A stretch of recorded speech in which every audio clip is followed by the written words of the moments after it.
నమస్తే రమగారు. నమస్తే జయ. రమగారు, పూర్వజన్మ మంచి చెడు ఈ జన్మకి మనకి అవి క్యారీ ఫార్వర్డ్ అవుతాయని చాలాసార్లు మనం మాట్లాడుకున్నాం. అయితే చెడు జరిగినప్పుడు ఎక్కువగా అనుకుంటూ ఉంటాం, ఏ జన్మలోనో ఏదో పాపం చేసుకున్నాం, ఏదో జరిగింది, దానివల్ల ఈ జన్మలో అనుభవిస్తాము అని. అదే మంచికి అంత తొందరగా అనుకోలేకపోతాం రమగారు. అది పూర్వజన్మ నుంచి వచ్చింది అనుకోలేము.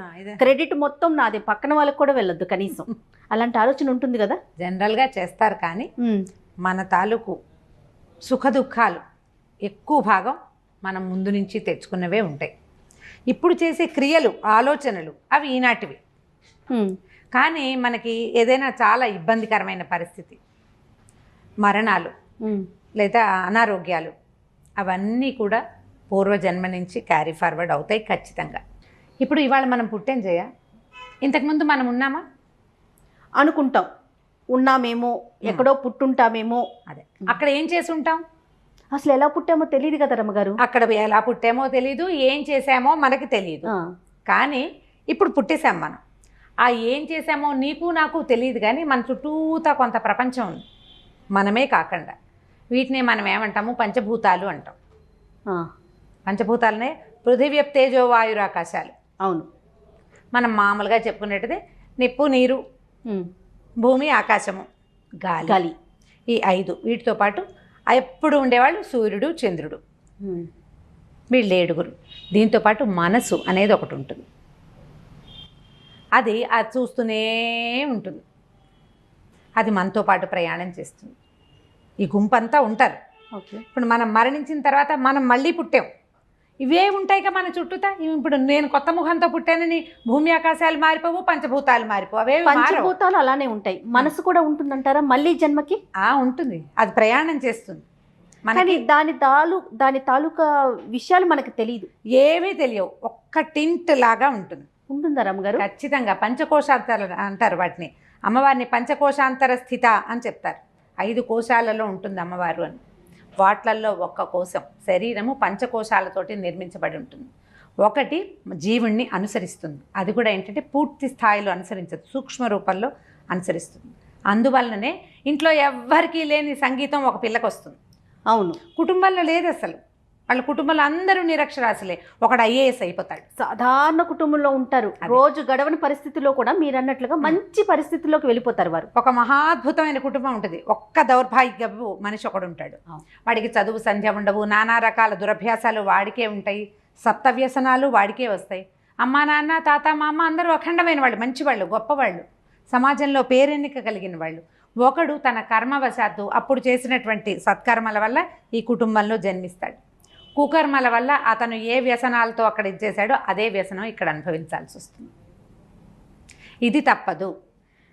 సో ఇప్పుడు మీరు చెప్పిన దాన్ని బట్టి మంచికైనా చెడుకైనా గత జన్మ అనేది ఒక లైన్ మన వెనకాల ఉంది అంతే. దాన్ని మనం రెండింటికి గుర్తుంచుకోవాలి. అందుకని మనకి ఇప్పుడు ఏం చెప్తారు? సత్కర్మలు చెయ్యి, సరైన పని చెయ్యి, లేకపోతే ఇది నీ వెనకాల పడి వస్తుంది. నువ్వు మంచి పని చేస్తే నీ వెనకాల వస్తుంది, నిన్ను మంచి దారిలోకి తీసుకెళ్తుంది. అవును, నువ్వు సరైన పని చేయకపోతే నువ్వు ఎలాగ పుడతావో. ఇప్పుడు చూడు, దేవాలయం ఇప్పుడు డబ్బులు తినేసినాడు కుక్కై పుడతాడని వింటుంటాం, మనకు తెలుసు, వింటాం అది మనం. అవును, ఇప్పుడు వీడివన్నీ తినేసినాడు, రేపొద్దున ఏం పుట్టబోతాడో అంటాం.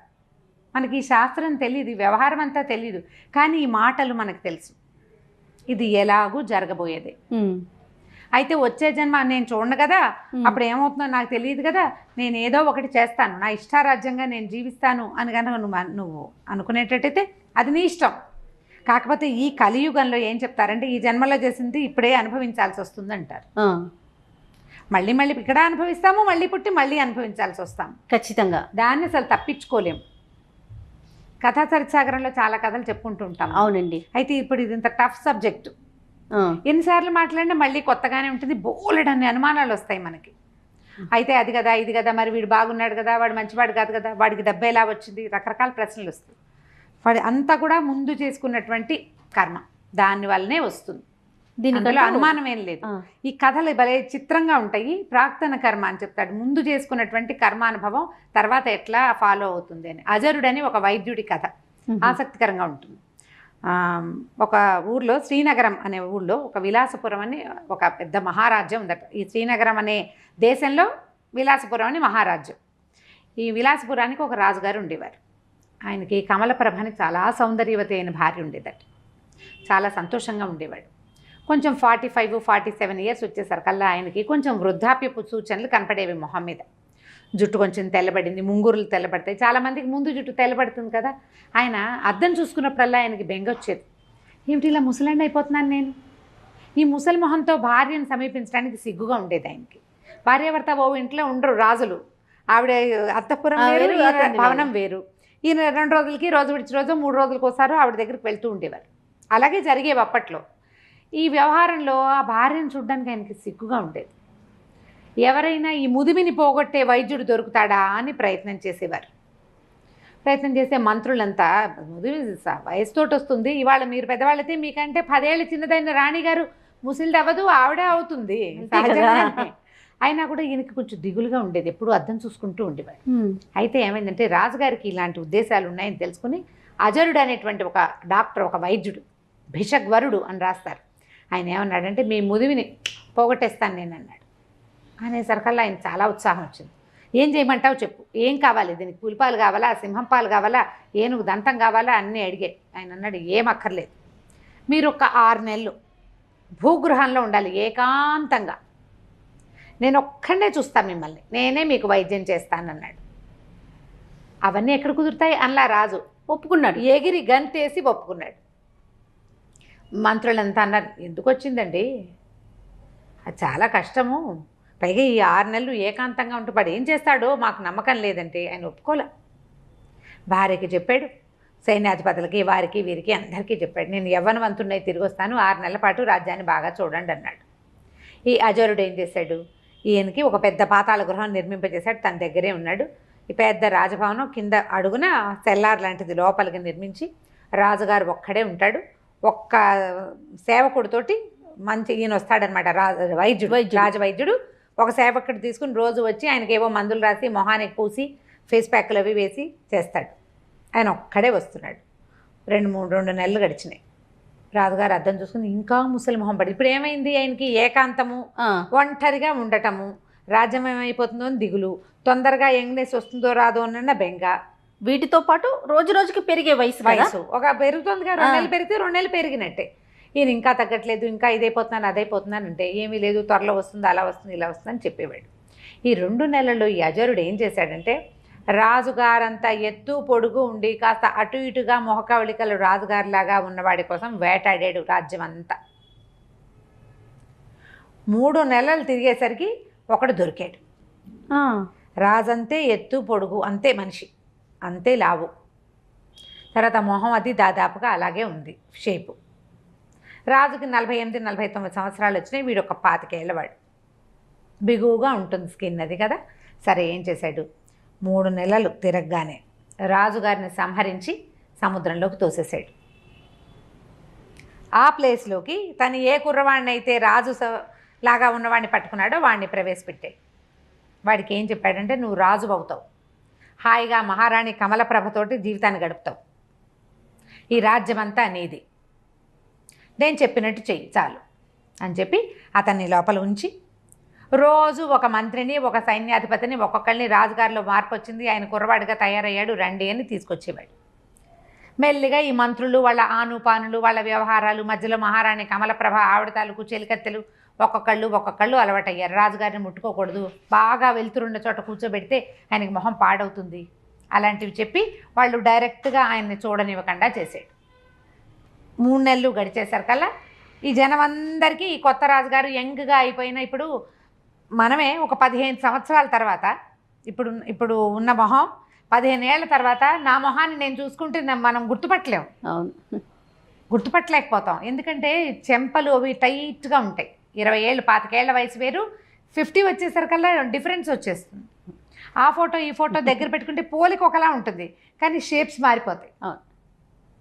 ఎవరో అట్లా అలాగే ఉండేవాళ్ళు. ఎవరో అమృతం తాగిన వాళ్ళు ఎవరుంటారు, ఎంతో కొంత మార్పులు వచ్చేస్తాయి కదా. హెయిర్ లైన్ దగ్గర నుంచి మారిపోతుంది, జుట్టు ఊడిపోతుంది, పెరిగిపోతుంది, పక్కెళ్ళిపోతుంది, పాపిడి పెద్దది అయిపోతుంది. చాలా రమ్మగారు, మనకి కిందటి సంవత్సరం చేసిన వీడియోలు ఇప్పుడు ఒకసారి చూడండి, ఎంత మార్పు కనిపించేస్తుందో. సహజం కదా, సహజం కదా అది. అంతే. సరే ఏమైంది, 6 నెలలు తిరిగిపోయినాయి. కొత్త రాజుగారిని ప్రవేశపెట్టాడు. ఈయన ఈ లోపల రాజుగారి లాగా నడవటం, నుంచోటం, మాట్లాడటం అన్నీ నేర్చుకున్నాడు అబ్బాయి. మంచి చురుకైన వాడు. తర్వాత చక్కగా రాజ్యాన్ని ఏలటం మొదలుపెట్టాడు. రాణి కమలప్రభతోటి హాయిగా ఉన్నాడు. ఆవిడ గుర్తుపట్ల తెలుసుకోలేకపోయింది. ఆయన 25 ఏళ్ల వయసులో ఆయన ఎలా ఉన్నాడో ఆయన ఉత్సాహవంతుడిగా ఉండటం తెలుసు. 25 ఏళ్ల కుర్రాడికి న్యాచురల్లీ ఉంటుంది. ప్రత్యేకమైనవి ఏమీ లేవు, పాత అలవాట్లన్నీ మార్చుకున్నానని ముందే చెప్పుకున్నాడు. దాంతో అన్నీ మారిపోయినాయి. కొన్ని తినచ్చు, కొన్ని తినకూడనివి. రాజుగారికి స్వీట్ అంటే ఇష్టం, స్వీట్లు తినకూడదన్నాడు ఈయన. అబ్బాయి తిండు, ఇతను కారమే తింటాడు, స్వీట్లు తినకూడదు కాబట్టి అవి మానేశాడు. అట్లా అడ్జస్ట్ చేసేసుకున్నారు. రోజులు గడిచినాయి. ఇతను ఏం చేశాడు, తన పాత స్నేహితులు ఇద్దరిని పిలుచుకొచ్చాడు. ఆ ఇద్దరు స్నేహితులకి చక్కగా 2 గ్రామాలు 4-5 గ్రామాలు అవి ఇచ్చి వాళ్ళని కూడా తనతో సమానంగా చేసి వాళ్ళని తన పక్కన పెట్టుకున్నాడు.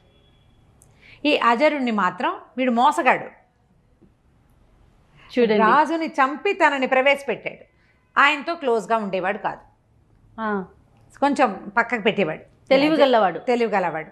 సరే, కొద్ది రోజులు గడిచేసరికల్లా అజరుడి కొళ్ళు మండిపోయింది. వీడేమిటి, నేను నిలబెట్టిన బొమ్మ వీడు వేషాలు వేస్తున్నాడని ఒకరోజు నిలదీశాడు. ఏంటి నువ్వు వేషాలు వేస్తున్నావు అన్నాడు. అనేసరికల్లా ఈయనేమన్నాడు, నువ్వు ఇచ్చిన జీవితమే ఇది, నిజం అయినంత మాత్రాన ఏది ఇప్పుడు నువ్వు బయట పెట్టవు. నిన్ను నాతో ఉంచుకొని నిన్ను బతికి ఉండనిచ్చాను, నువ్వు సంతోషించు, దానికి నీకు అవసరమైంది ఇస్తాను, అంతేగాని నా రాజుకి నీ చేతిలో కీలుబొమ్మగా చేసుకోవాలని చూడకు. నేను ఇవాళ ఇక్కడ ఉండటానికి నువ్వు ఉపయోగపడ్డావు అంతే, నువ్వు కాకపోతే ఇంకోటి తెచ్చేవాడు నన్ను ఇక్కడికి అనేసరికి అజరుడు ఒళ్ళు మండిపోయింది. కానీ బయట పెట్టే మార్గం తనకి లేదు. తన జీవితం వాడిని పాడి చేస్తే తను మొత్తానికి నాశనం అయిపోతుంది, అంతే కదా.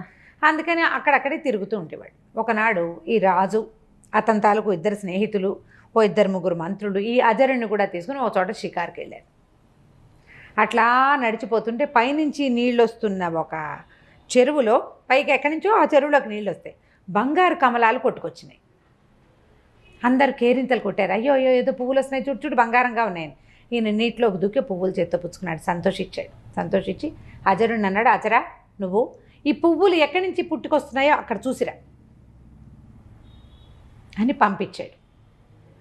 మిగిలిన వాళ్ళంతా అజరుడిని తన మీద ఆపేక్షతో పంపించాడని భావించారు. అజరుడు తను ఏదైనా సంహరించడానికి పంపాడేమోనని భావించాడు. ఇక మరి రాజాజ్ఞ, ఒక ఒంటరిగా ఉన్నప్పుడు నువ్వు చెప్తే ఏం చేసేది ఏమిటి అన్ను, ఇక్కడ ఇంతమంది ఉన్నారు కదా, ఏం అనలేకపోయాడు. అజరుడు నడవటం మొదలుపెట్టాడు. అతను దూరంగా వెళ్ళటం చూసి వీళ్ళంతా రాజకోటలోకి వెళ్ళిపోయారు. ఈ నడిచి ముందుకు వెళ్ళిన అజరుడు చాలా దూరం వెళ్ళాక ఒక పెద్ద మర్రి చెట్టు కొసన వేళ్లాడుతున్న ఒక మానవ కంకాళం కనపడింది అతనికి. తను అక్కడికి వెళ్ళాక చిన్న మబ్బు బట్టి వాన పడింది. వాన చినుకులు కొన్ని ఈ కంకాళం మీద పడుతున్నాయి. కంకాళం మీద పడినటువంటి వాన చినుకు నీటిలో పడంగానే బంగారు పుష్పం అయిపోతాం. అబ్బా, ఆ పుష్పమే పైనుంచి కొట్టుకొచ్చి చెరువులోకి వస్తాం. నేను ఆశ్చర్యపోయాడు. ఏమిటి వీడికి, ఎవడిది మానవ కంకాళం, మనిషి కనపడుతున్నాడు, డెడ్ బాడీ, అస్థిపంజరం లాంటిది. కంకాళం అస్థిపంజరం, మానవుని అస్థిపంజరం మనకు తెలుస్తుంది కదా, దాని తల అన్నీ కనపడుతున్నాయి. ఏమిటి విషయం, ఎలా సాధ్యం అని చెప్పి ఏం చేశాడు, ఏమనుకున్నాడు, చూద్దాం ఏమవుతుందోనని ఆ చెట్టెక్కి ఆ కంకాళాన్ని నీటిలోకి తోసేసి దిగి నడుచుకుంటూ వెళ్ళిపోయాడు.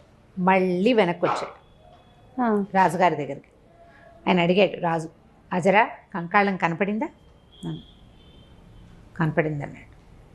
చాలా చిత్రమైన చోటు కాదు అది అన్నాడు. చాలా చిత్రంగా ఉంది, ఏమిటో ఆ ఆశ్చర్యానికి కారణం తెలియదు. నేను కంకాళం పడేస్తే ఏదైనా జరుగుతుందేమో అనుకున్నా, కానీ ఏమీ జరగలేదు. ముందు మాత్రం నేను చూశాను, దాని మీద నుంచి పడినటువంటి నీటి బిందువులన్నీ బంగారు పువ్వులు అయిపోయినాయి. అవి కొట్టుకొస్తున్నాయి, ఎటు పడితే అటు కొట్టుకెళ్ళిపోతున్నాయి, ఒకటి మన ఊళ్ళోకి వస్తుంది అనేసరికల్ ఇతను చెప్పాడు, ఆ కంకాళం నాదే, నా పూర్వ జన్మ అది. రాజభోగాలు ఆశించి విపరీతంగా తపస్సు చేశాను. మరణించిన తర్వాత నాకు ఈ రాజుగా ఈ రకంగా ఇలాంటి అవకాశం ఇచ్చింది విధి. నీటిలోకి తోసి మంచి పని చేసావు. నా పూర్వజన్మలో స్నేహితులే నేను తీసుకొచ్చిన నా సన్నిహితులు 2. నేను అప్పుడు చేసినటువంటి తపస్సు యొక్క ఫలితము ఇప్పుడు రాజుగా ఈ రకంగా అనుభవించేందుకు నాకు అవకాశం లభించింది. ఎవరైనా సరే వ్యక్తుల సహాయం, నేను సహాయం చేస్తేనే వీడు పెద్దవాడయ్యాడు అని చెప్పుకోకూడదు. మనం ఒక కారణం అవుతాం. వాడు ఉచ్చ స్థితిలోకి వెళ్ళాలని వాడు ఇక్కడ రాసుకుని వస్తాడు.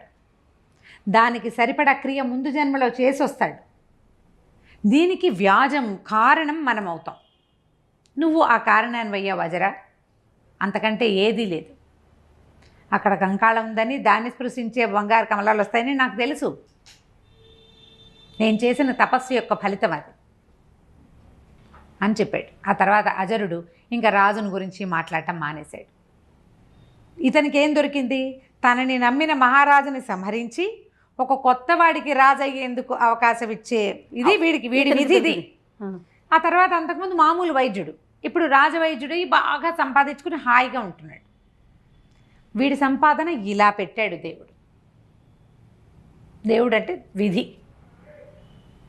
ఇవన్నీ కూడా మనం ముందు చేసుకుని వస్తాం. అందుకు ఇప్పుడు సరి అయిన క్రియ చేయి.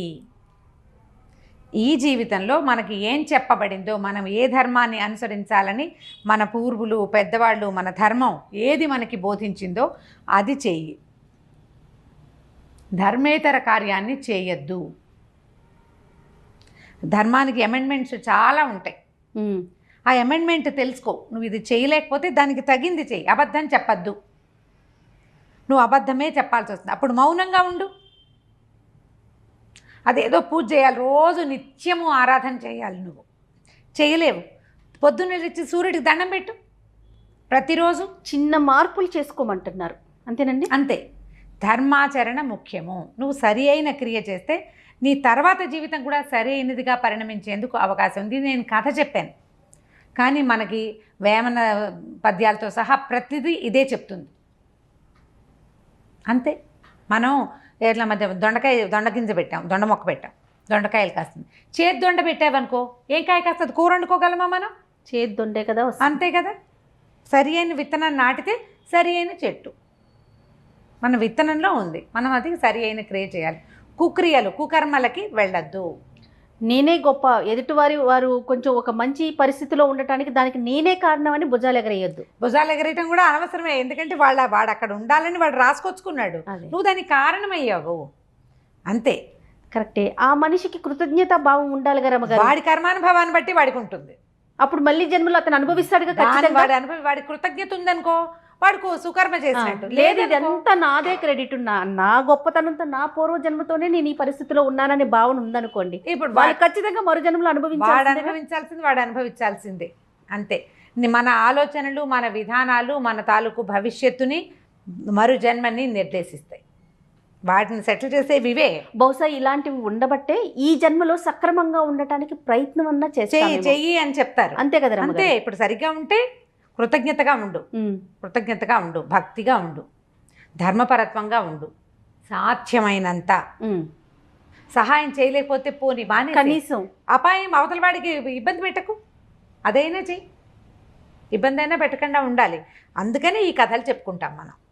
ఖచ్చితంగా అండి, ఖచ్చితంగా ప్రతి ఒక్కరికి తెలియాల్సిన కథలు ఇలాంటివన్నీ కూడా. అంటే మన జీవితానికి సంబంధించిన విషయాలు కదా రమ్మగారు. అద్భుతం, చాలా బాగుందండి. నమస్తే రమ్మగారు. నమస్తే జయ.